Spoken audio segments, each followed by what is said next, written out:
So my near-death experience happened when I was 14 years old. I had been diagnosed with leukemia in August of 2001 and had gone through chemotherapy treatment and all the protocol. I had finally gotten out of the hospital after a long stay because of complications in October, and my spine had collapsed, so the vertebrae in my lumbar spine had actually compressed, and I was having a lot of back pain. So the morning of my near-death experience, I'd gone and got a blood draw just to see what my blood counts were doing. Following that, I went to a back brace technician clinic, if you will, to get my back and my spine fitted for a back brace that I had to wear to help support my spine so that it didn't keep collapsing and my spine break its position. I had probably got to the back brace clinic around 10 in the morning, 10:30 in the morning. I had gone with my dad and my 5-year-old brother at the time. And we got there and the technician was a really nice guy. My dad and him hit it off because they were both musicians. So I was just holding myself on like a parallel bar to kind of stabilize myself so the technician could do all the measurements and yada, yada, yada.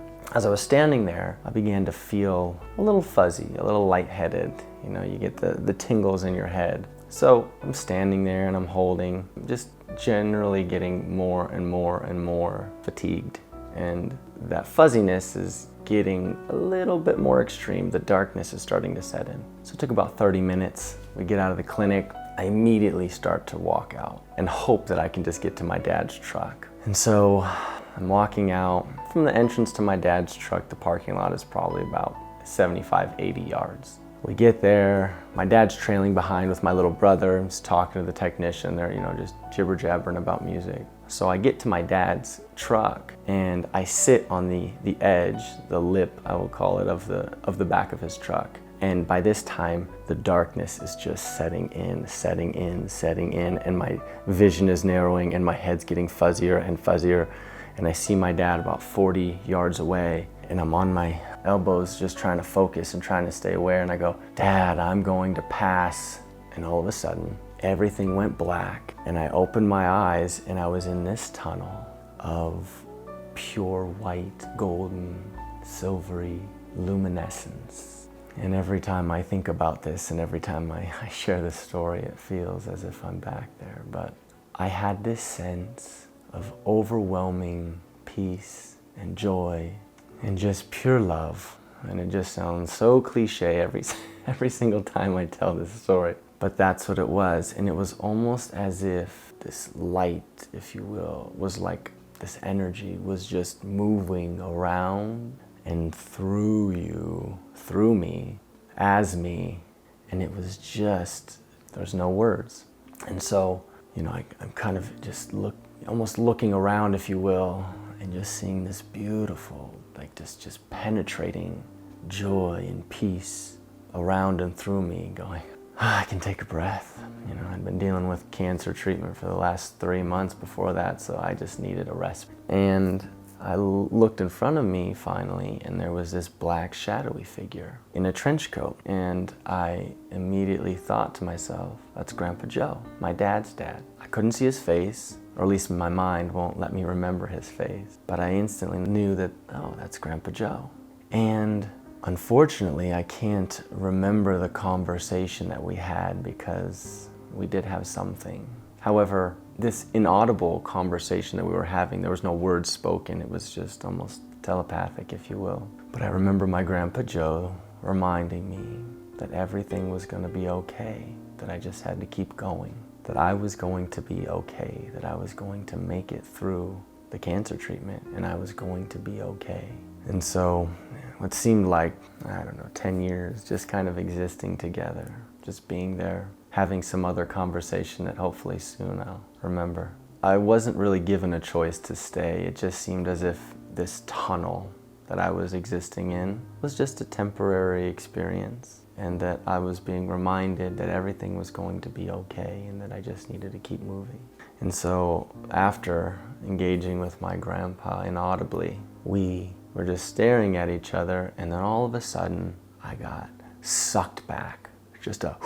It was almost like I moved through this black vortex, just sucked right out. And all of a sudden I could feel I was back in my body, and I heard my dad, Zach, Zach, are you okay? Zach, wake up. And then I heard another voice. Is he okay? Do you need me to call the ambulance? Do you need me to call 911? Do you need me to do anything? And almost as if my nervous system, me, the greater me, the soul me, had re-inhabited my body, but my nervous system wasn't online. So I just felt numb, like I was there, but I couldn't move.